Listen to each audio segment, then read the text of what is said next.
Ka Dr. Arpita Sarma jong ka Janet va Infertility Clinic kalapentip bahkan wan ka khatlai tarik ujeliu arajar arposan ha Children's Hospital ke badan hapok se banyak kendu baja selok bat ki kentai ke badan kam jingaram halo ke jing syam shitom banyo kun. Hello everyone. Infertility is a health problem. It is affecting not only the older couples but the younger couples as well.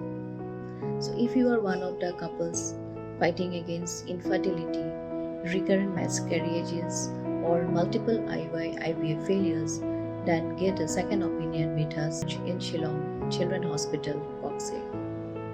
So come and share your problem with us.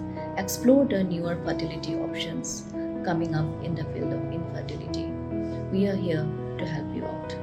Thank you. Lada pila tam sapu sausnam but pila dan menopause pisngau kemba pimla yo konshu kadeniam Henry but ki modern technique jongka IVF nginla ban monra menstruation but ka uterus jongpi ngila bangin penbiang ban yo kon but pen yo I ya ka result ka babiang